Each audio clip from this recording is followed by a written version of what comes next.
Now is the time in our service where we take an offering. We know it is the gifts of all of us that help support our ability to thrive and gather. For those attending in person, we will pass the collection plate. Please use the envelope you'll find in the pew. Write your name and indicate if your offering is part of your pledge or a donation. For those online, links and instructions will be posted in the chat. You can mail us a check or donate through PayPal giving page on our website. Please give as generously as you can. Our offerings will be gratefully received. Our offertory words are from A Voice Through the Door by Rumi. Sometimes you hear a voice through the door, calling you, as a fish out of water hears the waves, or a hunting falcon hears the drums. Come back, come back. This turning toward what you deeply love saves you. Read the book of your life, which has been given you. A voice comes to your soul saying, lift your foot, cross over, move into emptiness of question and answer and question.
Our reading is The Journey by Mary Oliver.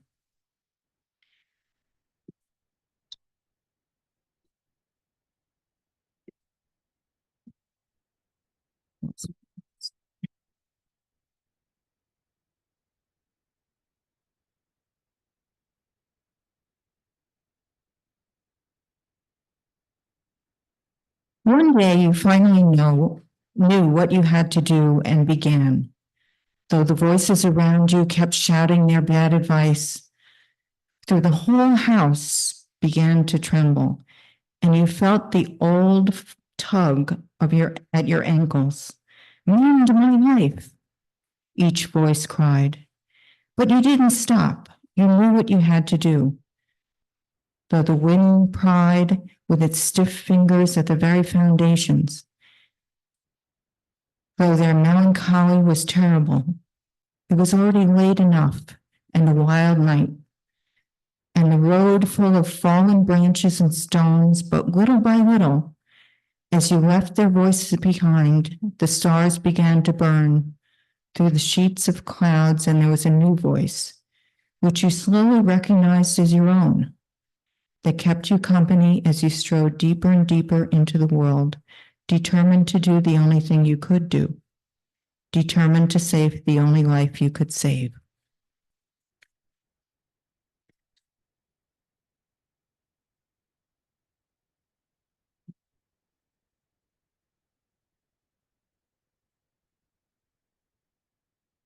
Curran, your grade is number 295. Grand influence.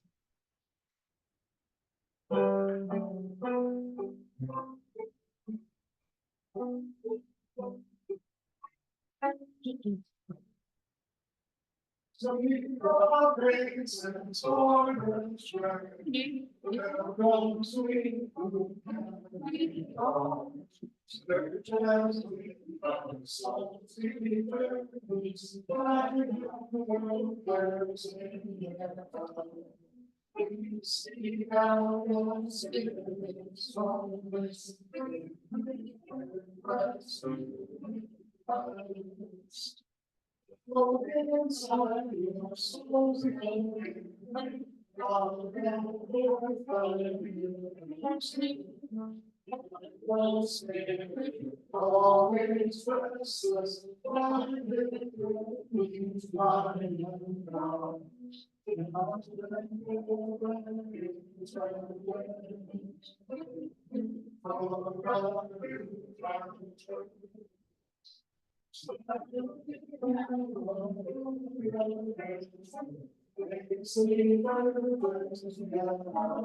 One of the things I love about Unitarian Universalism is that it encourages our individual search for truth and meaning implicitly.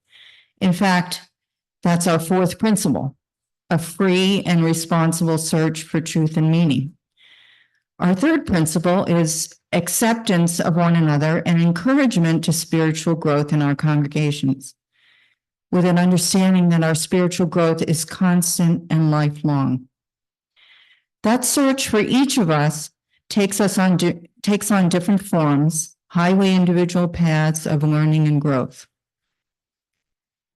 The Reverend Paige Getty of the UU Congregation of Columbus, Maryland said, "As responsible religious seekers, we recognize that we are privileged to be free, to have resources, to pursue the life beyond mere survival, to continually search for truth and meaning, to exist beyond bonds of dogma and oppression, and to wrestle freely with truth and meaning as they evolve. This privilege calls us not to be isolated and self-centered, believing that our single perspective trumps all others, but rather to be humble, to be open to the great mysteries of truth and meaning that life offers. And those mysteries may speak to us through our own intuition and experience, but also through tradition, community, conflict, nature, and relationships. As a faith tradition, Unitarian Universalism makes sacred the right and responsibility to engage in this free and responsible quest as an act of religious devotion.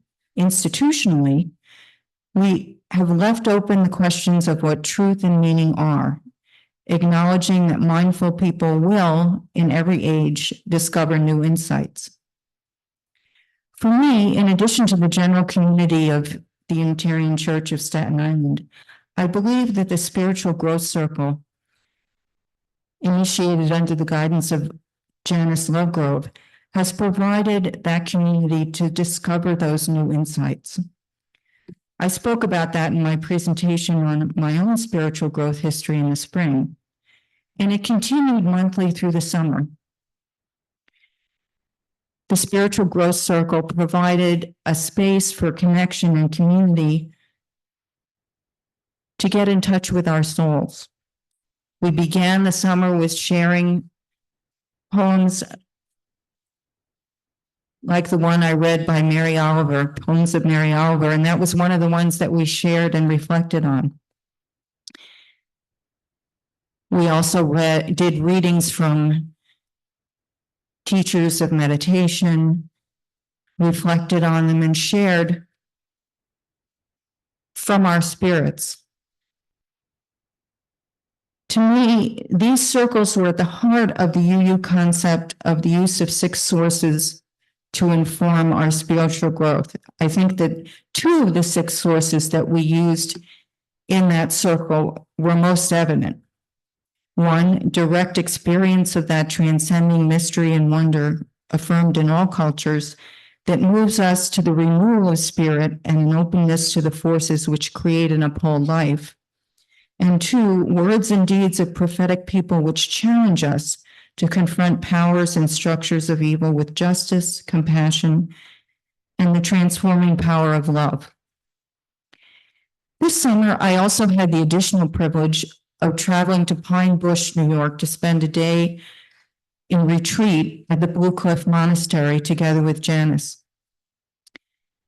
Blue Cliff is part of a larger family of monasteries, including Plum Village, the root monastery in France. All of the monks and nuns of the community follow the teachings of Thich Nhat Hanh.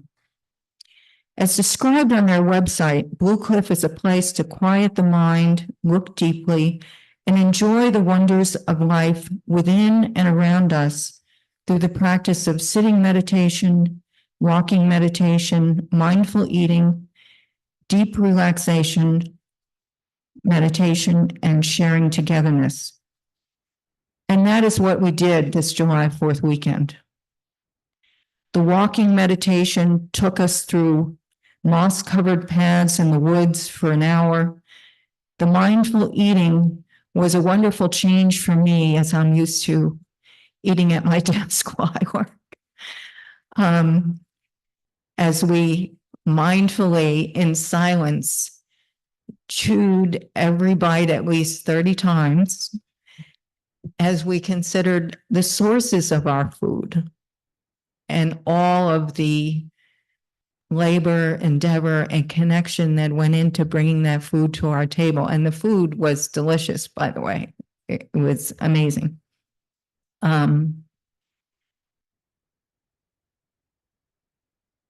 I also participate in the weekly meditation sessions guided by Phunsak Thunpen, who had over 20 years of experience as a Tibetan Buddhist monk. Most of you are familiar with him. He's spoken at our congregation a number of times.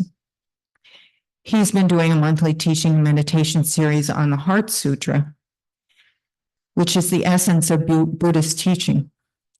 So it was a really nice serendipity that the Dharma talk at the Blue Cliff Retreat also happened to be focused on the Heart Sutra. The nun who presented spoke of the difficulties of the current moment, the high rates of suicide and violence among young people who spend so much time on social media, connected electronically, but isolated and alone and suffering, lacking the connections and relationships that could bring them a sense of community, love, and peace. She spoke of the need to reach out to them in various ways to make those connections and encourage their spiritual growth. I cannot begin to touch on all of the insights these lessons of the Heart Sutra brought to me, but it hit home when I saw the sign over the door in the dining hall at Blue Cliff. The sign in English, but written in a style of calligraphy script, said, "We inter are." That's not a word in the dictionary, but it's a word that Thich Nhat Hanh invented. By going within, by connecting with our true selves, we connect to all beings, to all of the nature of the universe. We're not separate, but we can transcend those barriers that divide us and isolate us and find the understanding that brings us together as one. The concept of interbeing is at the heart of the Heart Sutra. Thich Nhat Hanh used the analogy of a piece of paper. If you look at it, you will clearly see there was a cloud flowing in it, he said. Without that cloud, there can be no rain. Without the rain, the trees can't grow, and without the trees, we cannot make paper. The cloud is essential for the paper to exist. Without the cloud, there can be no paper. The cloud and the paper inter are. We can also see the sunshine in that paper. Without the sunshine, there would be no paper. We can look longer at that paper and see the logger. We can see the logger's mother and father. Without all these things, there would be no paper. And when we look at the paper, we know that it is the object of our perception.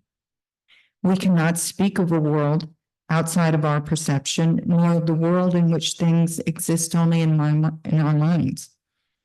Everything coexists with this sheet of paper. This is the essence of interbeing, the Heart Sutra.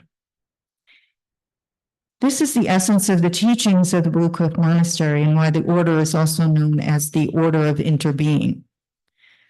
Formed by Thich Nhat Hanh in Vietnam in the mid-60s, at a time when the Vietnam War was escalating and the teachings of the Buddha were desperately needed to combat the hatred, violence, and divisiveness enveloping his country. And those teachings are just as relevant to our current world. They have helped me to reconnect with my inner strength as a means to move forward in life with a greater connection and insight to a sense of inner peace and compassion that's beyond the ability of words to describe. They provided new insights that have touched every aspect of my life and being, and the ability to do that in community provides me a sense of connection and intimate interbeing in which one can be free to share thoughts and insights freely. Sadly, Janice will be moving back to Pennsylvania next month, and so many of us found the circle to be such an inspiration and integral part of our spiritual growth that we'll be carrying on in Janice's absence and with her inspiration and a little long-distance guidance with a rotating guide position here at UCSI. Look out in your bulletin and our newsletters for those upcoming dates if you're interested in joining us. And all are welcome. Some of us may also be taking day trips to the Blue Cliff Monastery as they do a retreat every Sunday. If you're interested in that, let me know. We're going to be hearing from two more members of our congregation about their spiritual journey this summer, and then we ask those of you who wish to join us and share your stories of how this summer has propelled your own spiritual growth. May you be loved, protected, guided, and helped.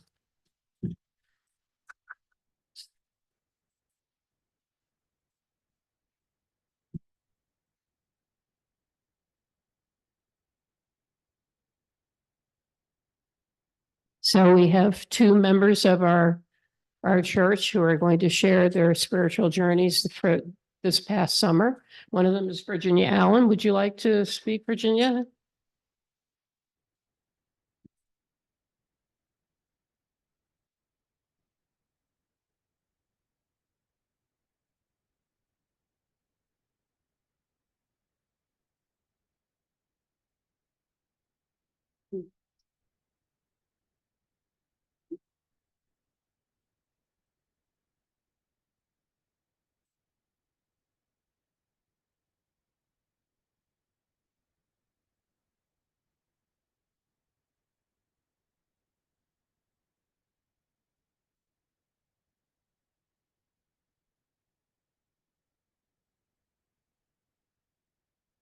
Good morning, everyone.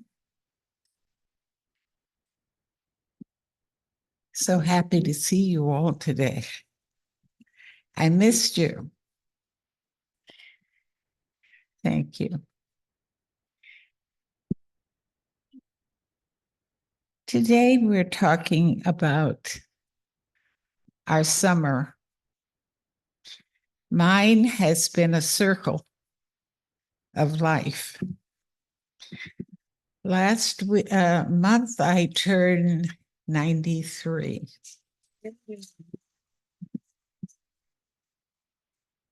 And during the summer, I had a complete different experience. I was invited to speak at NYU at the commencement exercise of over 600 nurses. And I said to myself, can I really do this? Am I prepared to do this? And it set me out on another journey of researching and writing. So I was engaged all summer writing commencement speeches for different colleges of nursing over the United States. I traveled to Kentucky, Washington, D.C., Baltimore, and I was really encouraged by my visit to those schools of nursing, that we are having quality education for nursing graduates to go out and serve their communities where they lived. And it was very enriching and satisfying to my soul. I'm not going to speak long, but I would like to share with you a reading, and it's called Change Alone is Unchanging. Whoever wishes to know about the world must learn about it in its particular details. Knowledge is not intelligence. In searching for the truth, he really be ready for the unexpected. Maybe it's these glasses or the light. Change alone is not unchanging. The same road goes both up and down. The beginning of the circle is also its end. Not I, but the world says it. All is one. And yet everything comes in season. So we have to live our lives to our highest potential and give as much as we possibly can to mankind. And live in the moment. Thank you.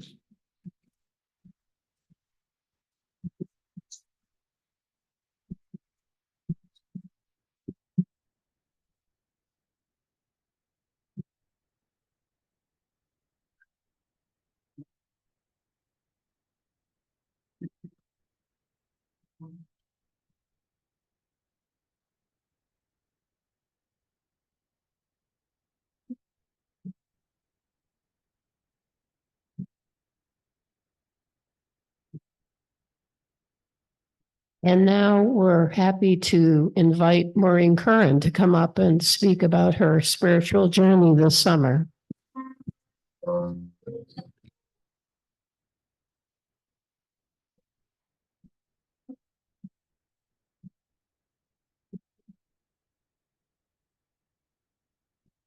Thank you, Carolyn.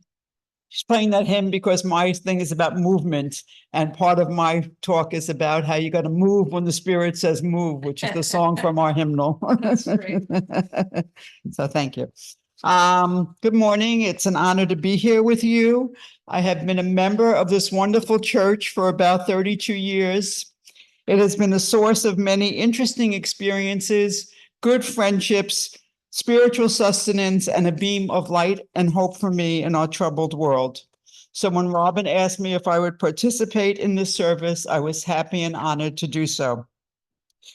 The request, as I understood it, was that we speakers share how we fed our souls and sustained our spirit over the long, hot summer. So I will try to do this, and these words of wisdom, which probably will not seem quite as connected as I want them to be, are from a book. I don't know if any of you remember this. During the pandemic, we all met outside with Emily, and they gave us books and candles and hand sanitizer, and of course, and masks. So that's where I got this book from. And I was trying, it's a book, says Spilling the Light, Meditations on Hope and Resilience.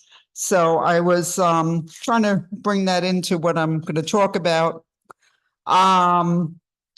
So this one, even though I'm talking about summer, it's sort of titled Snowflakes, a Guide. So don't imagine that all the snowflakes have melted. How do we spring back into shape after a long week, an election season that drags, a broken heart that is not healed, raw but beating? No duct tape will cover those cracks. No glue will mend the gap. Some people think they can shame you and make you small by calling you a snowflake. What they don't know is this, that snow is bright because the lines and the lacy edges and the crystals stack reflect back. The light shone down on them, and the light keeps shining, just as you do. In this community, you choose each other. You insist on blazing brilliant. Your unique configuration is the universe's expression of what it means to be alive. And together, many snowflakes make a mountain.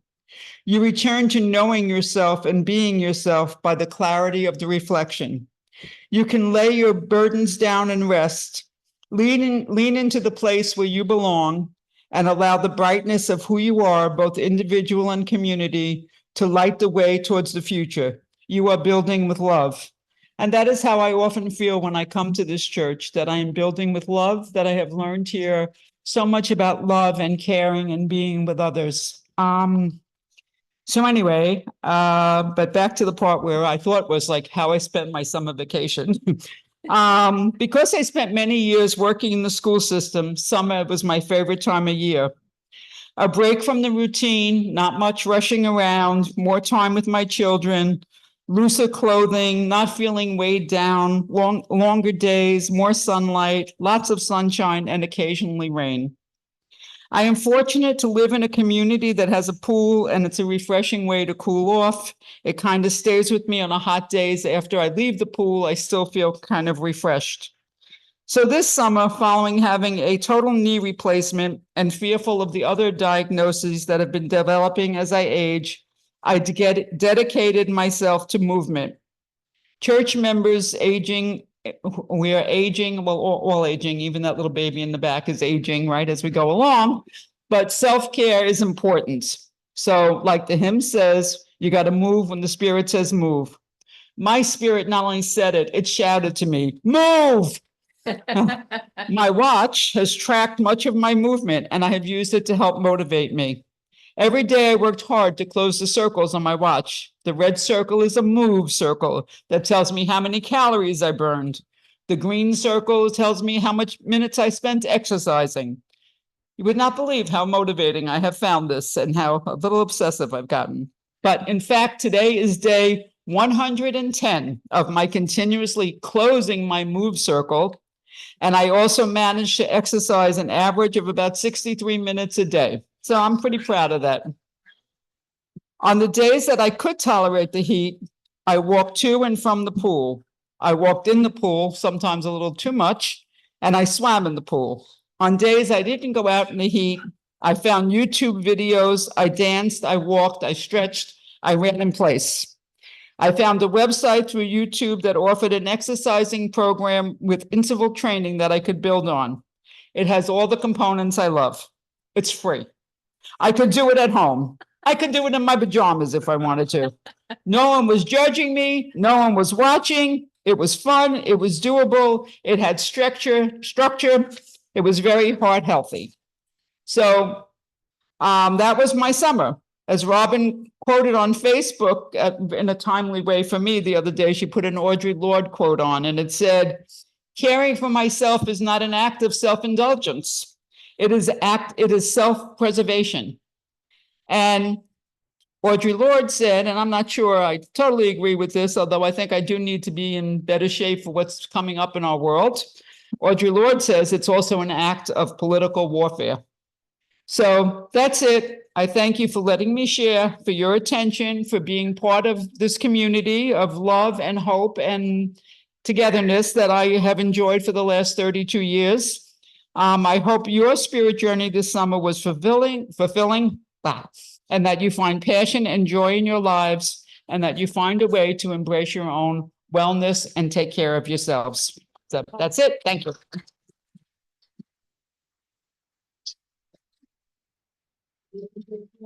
Let's see. No, I think I'm going to grave it. Although I'm really sorry. Look at her with the new knees, she's doing this.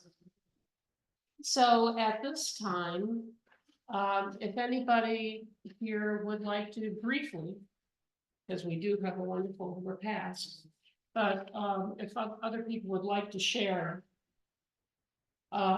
their spiritual journey this summer, we would like to hear.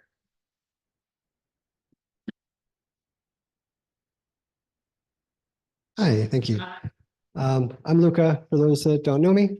I actually just got back from a 10-day meditation retreat, and I went to Illinois for this one.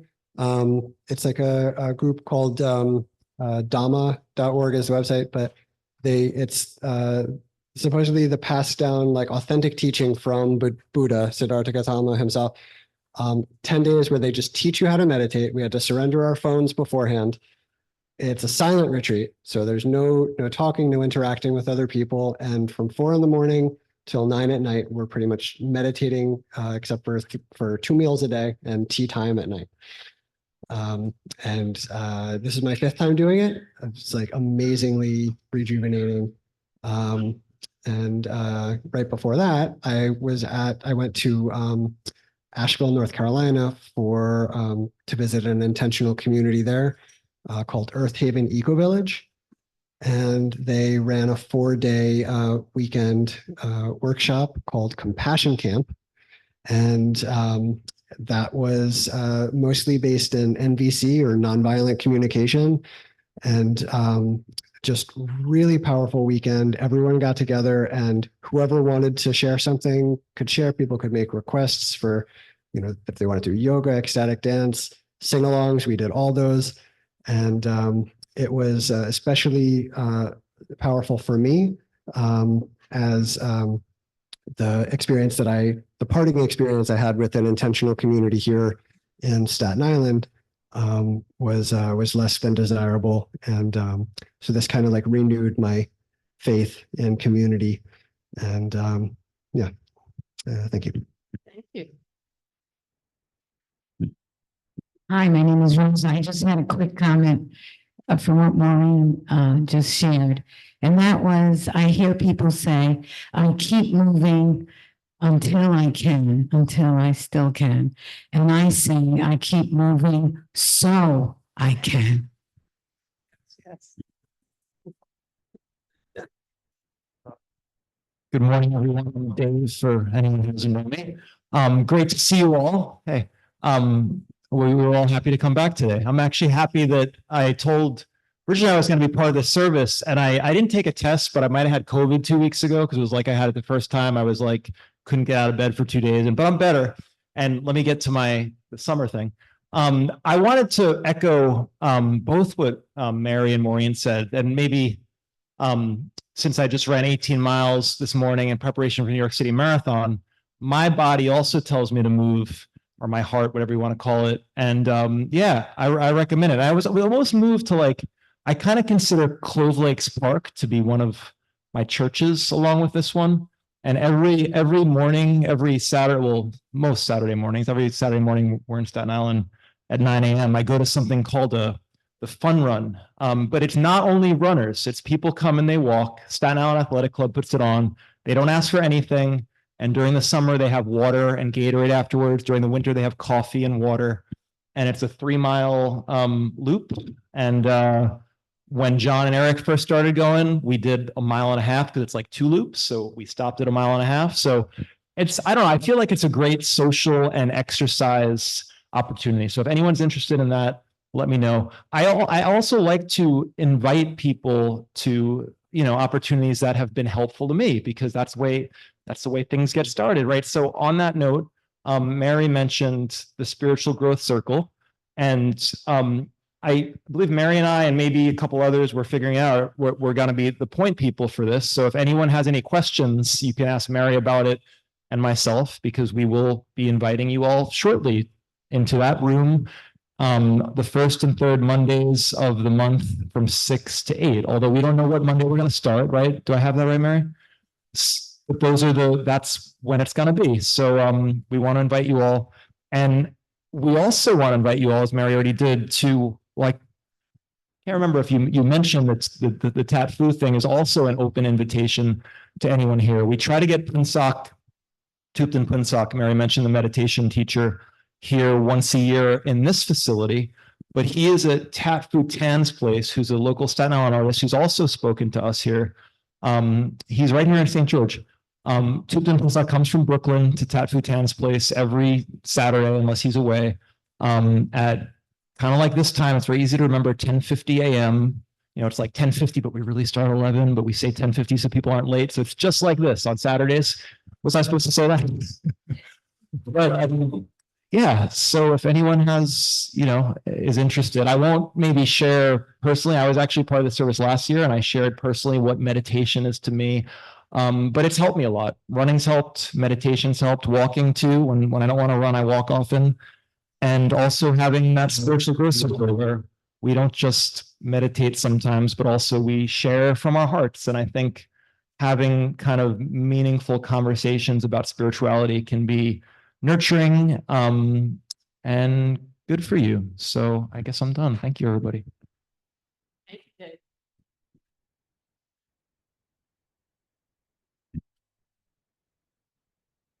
Hi everyone.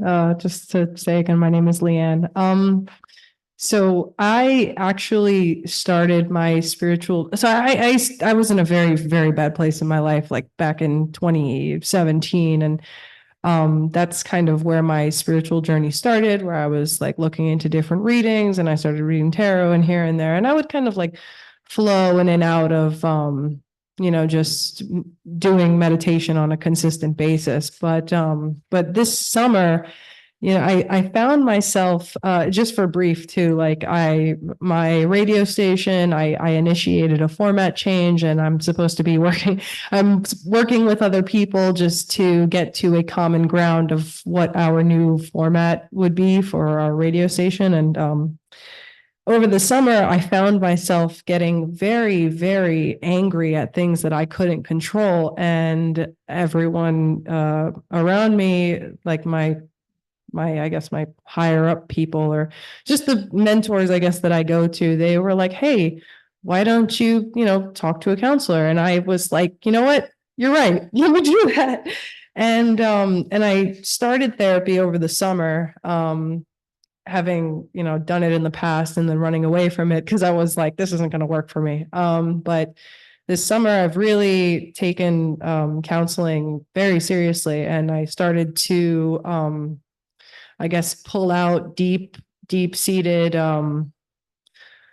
traumas, I guess, that happened to me while I was younger. And I realized part of, I guess, what Maureen said, movement and finding a place to be able to address your generational trauma. It takes a lot of power, and it's like some days are good, some days are bad, and that's okay. You know, as long as we keep moving, everything stays afloat. And I'm just very thankful too, just because I realized, you know, if someone is going through something, just don't be afraid to ask for help, because there is someone there to help. Even if you're shouting it a million times, you know, people are going to listen. And I just am very thankful that I have a lot of people that care about me. And that was probably something that I realized this summer that I didn't like take too much into consideration too, but I was more like, no, whatever I'm going through, I can deal with it myself. But it's like sometimes I really can't, you know, and it's very beautiful. It's very beautifully motivating to see that, you know, there are things I can go to where, like, you know, I was just before my family and I got here, I've been going over just a disagreement that I had with a professor earlier this week, and another bad situation with another professor. And I just like, I had my therapy session on Friday and I got them moved to Monday, and it's very comforting that I can continue talking about it. And you know, at the end of the day, I realize, you know, I can control the things that I can control, and the things that I can't control, well, it's okay. And again, just, you know, if anyone is going through something, don't be afraid to ask for help. This is something that I've realized during my summer spiritual journey. So thank you for allowing me to share that. And I'm really happy that everything is back in session too, because last week I was like, man, when is church starting up again? And it's like, oh, next week, great. So I'm just really, really happy to be back. And I'm really happy that I have this beautiful community here in this church that I can go to every weekend and be like, hey, you know what? This week was kind of bad, but you know what? I can end it on a good note and start my week off great. So thank you. Thank you.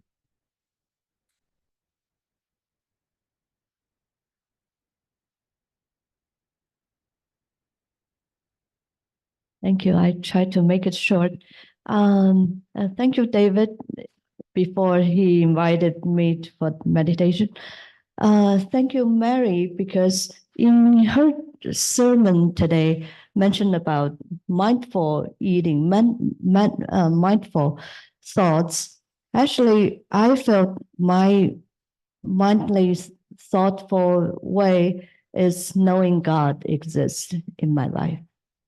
And I hope everyone spiritual journey is with God. It's the most precious, joyful journey. And I felt I took a lot of things for granted before because we are all reacting with life. But in God's lights, yeah, we are always his children he care about. Yeah. Thank you so much.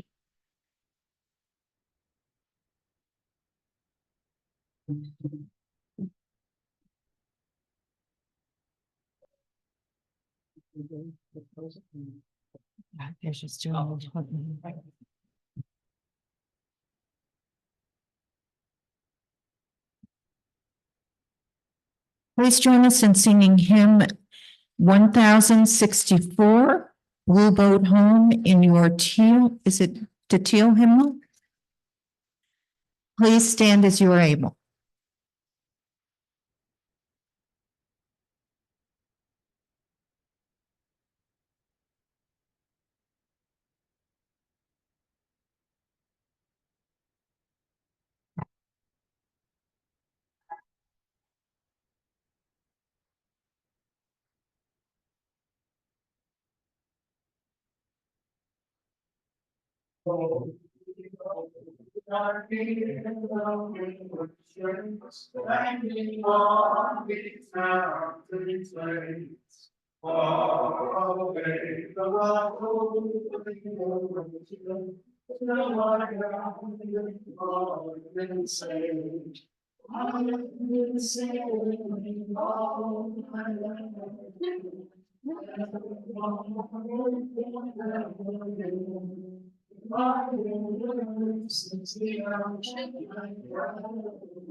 I invite you to join me in extinguishing our chalice. You can find the affirmation in our order of service.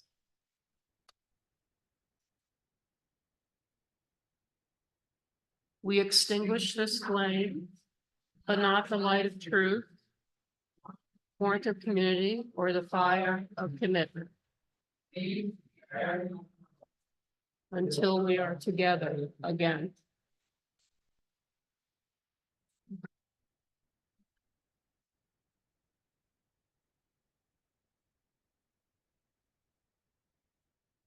In ending,